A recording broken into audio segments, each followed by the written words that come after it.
Paulo e Estevão, pelo Espírito Emmanuel. Psicografia Francisco Cândido Xavier. Segunda parte, capítulo 10, parte 2. Dado este parecer do venerando apóstolo de Jerusalém, a Assembleia concordou com a medida aventada. Um irmão que se tornara devotado cooperador de Paulo em Roma foi mandado à Espanha com urgência. Esse emissário era Crescêncio, que saiu de Hóstia com enorme ansiedade, levando a missiva de Simão.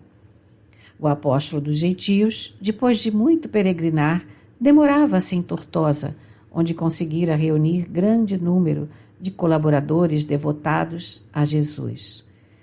Suas atividades apostólicas continuavam ativas, conquanto atenuadas em virtude do cansaço físico. O movimento das epístolas diminuíra, mas não se interrompera de todo, atendendo às necessidades das igrejas do Oriente. Timóteo partira da Espanha para a Ásia, carregado de cartas e recomendações amigas. Em torno do apóstolo agrupara-se novo contingente de cooperadores diligentes e sinceros. Em todos os recantos, Paulo de Tarso ensinava o trabalho e a renúncia, a paz da consciência e o culto do bem. Quando planejava novas viagens na companhia de Lucas, eis que surge em Tortosa um mensageiro de Simão. O ex-rabino lê a carta e resolve regressar à cidade imperial imediatamente. Através das linhas afetuosas do velho antigo, entreviu a gravidade dos acontecimentos. Além disso, João necessitava voltar à Ásia. Não ignorava a influência benéfica que ele exercia em Jerusalém. Em Éfeso, onde a igreja se compunha de elementos judaicos e gentios, o filho de Zebedeu fora sempre um vulto nobre e exemplar, indene de espírito sectarista.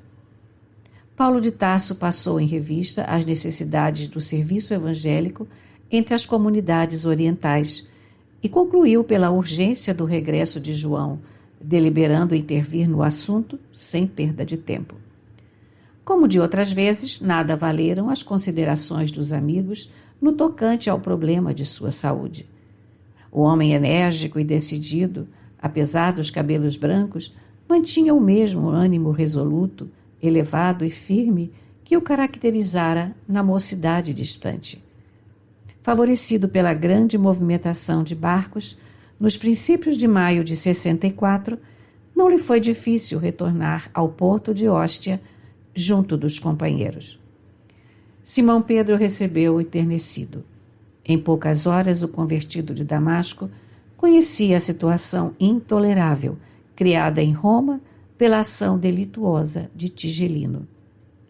João continuava encarcerado, apesar dos recursos levados aos tribunais. O antigo pescador de Cafarnaum, em significativas confidências, revelava ao companheiro que o coração lhe pressagiava novas dores e testemunhos cruciantes. Um sonho profético anunciava-lhe perseguições e provas ásperas.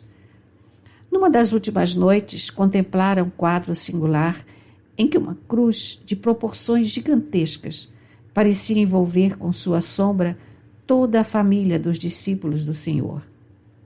Paulo de Tarso ouviu-o com interesse, manifestando-se de inteiro acordo com os seus pressentimentos. Apesar dos horizontes carregados, deliberaram uma ação conjunta para libertar o filho de Zebedeu. Corria o mês de junho. O ex-rabino desdobrou-se em atividades intensas, procurou a Cássio Domício, solicitando a sua intervenção e valimento. Mais ainda, considerando que as providências morosas poderiam redundar num fracasso, auxiliado por amigos eminentes, procurou avistar-se com numerosos áulicos da corte imperial, chegando à presença de Popeia Sabina, a fim de rogar seus bons ofícios no caso do filho de Zebedeu.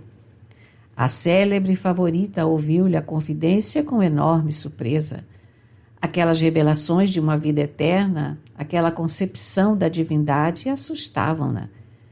Embora inimiga declarada dos cristãos, Dada a simpatia que mantinha pelo judaísmo, Popéia impressionou-se com a figura ascética do apóstolo e com os argumentos de reforço ao seu pedido. Sem ocultar sua admiração, prometeu atendê-lo, apontando desde logo as providências imediatas. Paulo retirou-se esperançoso da absolvição do companheiro, porque Sabina prometera libertá-lo dentro de 3 dias. Voltando à comunidade, deu ciência aos irmãos da entrevista que tivera com a favorita de Nero, mas, terminada a exposição, notou algo surpreso, que alguns companheiros reprovavam a sua iniciativa. Pediu então que o esclarecessem e justificassem quaisquer dúvidas. Surgiram fracas considerações que ele acolheu com a sua inesgotável serenidade. Alegava-se que não era louvável dirigir-se a uma cortesã dissoluta para impetrar um favor. Semelhante proceder afigurava-se de Éfeso a seguidores do Cristo. Popéia era mulher de vida notadamente dissoluta, banqueteava-se nas orgias do Palatino, caracterizava-se por sua luxúria escandalosa. Seria razoável pedir-lhe proteção para os discípulos de Jesus? Paulo de Tarso aceitou as mofinas arguições com beatífica paciência e objetou sensatamente: respeito e acato a vossa opinião, mas antes de tudo considero necessário libertar João. Fosse eu o prisioneiro e não haveria de julgar o caso tão urgente e tão grave. Estou velho, alquebrado, e portanto melhor me fora e mais útil, quiçá, meditar na misericórdia de Jesus através das grades do cárcere. Mas João está relativamente forte, moço, dedicado. O cristianismo da Ásia não pode dispensar-lhe a atividade construtiva até que outros trabalhadores sejam chamados à semeadura divina.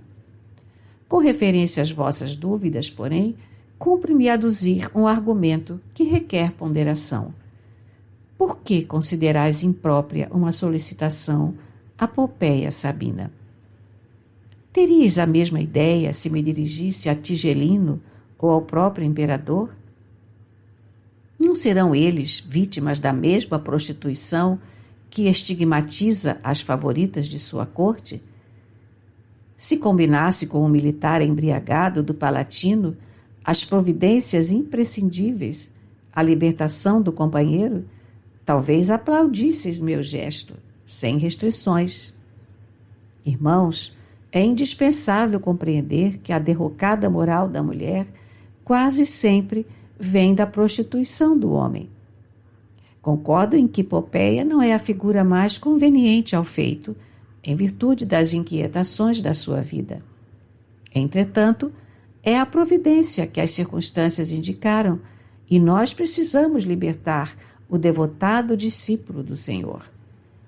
Aliás, procurei valer-me de semelhantes recursos, recordando a exortação do Mestre, na qual recomenda ao homem granjear amigos com as riquezas da iniquidade.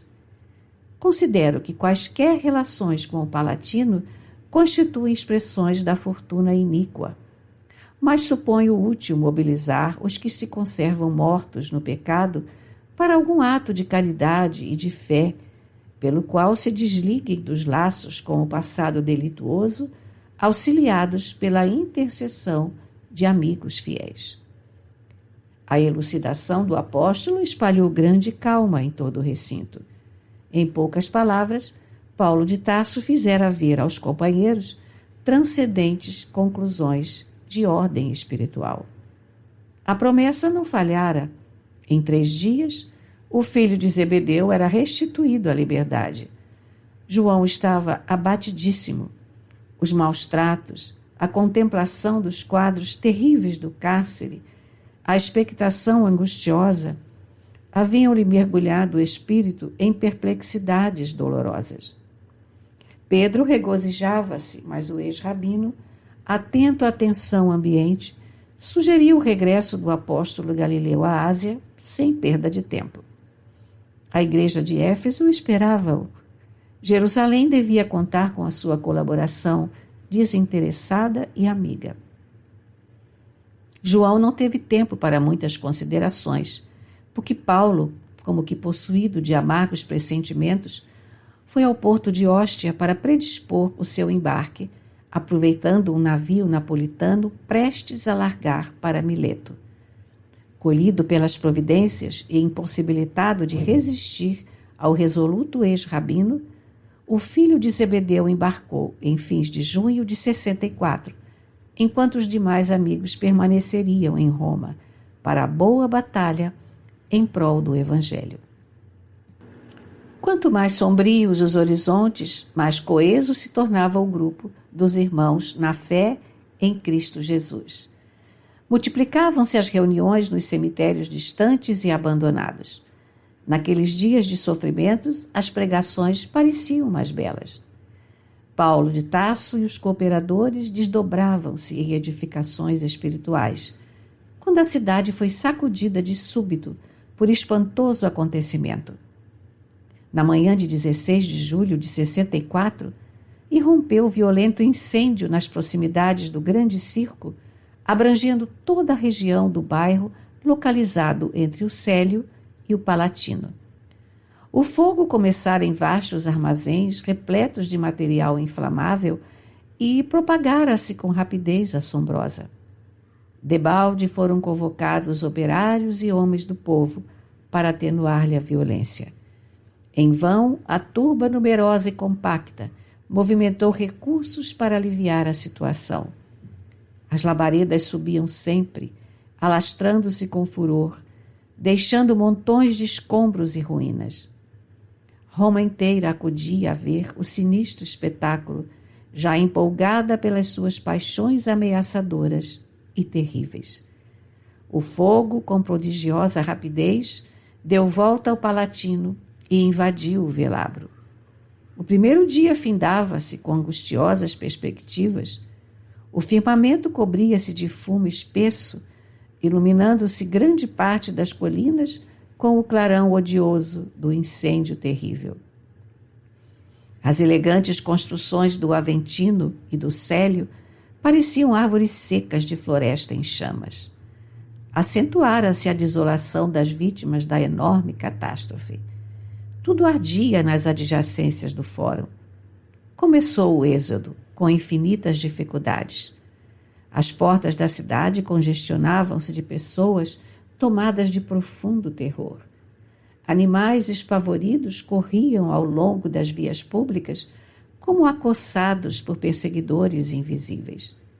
Prédios antigos, de sólida construção, ruíam com sinistro estrondo. Todos os habitantes de Roma desejavam distanciar-se da zona comburente. Ninguém mais se atrevia a atacar a fogueira indômita. O segundo dia apresentou-se com o mesmo espetáculo inesquecível.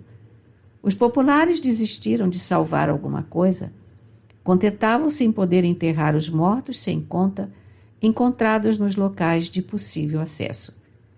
Dezenas de pessoas percorriam as ruas engargalhadas de horrível acento. A loucura generalizava-se entre as criaturas mais impressionáveis. Macas improvisadas conduziam feridos sem destino certo. Longas procissões invadiam os santuários para salvar as suntuosas imagens dos deuses. Milhares de mulheres acompanhavam a figura impassível dos numes tutelares em dolorosas súplicas, fazendo votos de penosos sacrifícios em vozes estentóricas. Homens piedosos apanhavam, no remoinho das multidões estonteadas, as crianças massacradas ou apenas feridas. Toda a zona de acesso à Via Ápia, em direção de Alba Longa, estava entupida de retirantes, apressados e desiludidos. Centenas de mães gritavam pelos filhinhos desaparecidos, e não raro tomavam-se providências, à pressa, para socorrer as que enlouqueciam. A população em peso desejava abandonar a cidade ao mesmo tempo. A situação tornara-se perigosa. A turba amotinada atacava as liteiras dos patrícios. Somente os cavaleiros desassombrados conseguiam romper a mole humana, provocando novas blasfêmias e manifestações.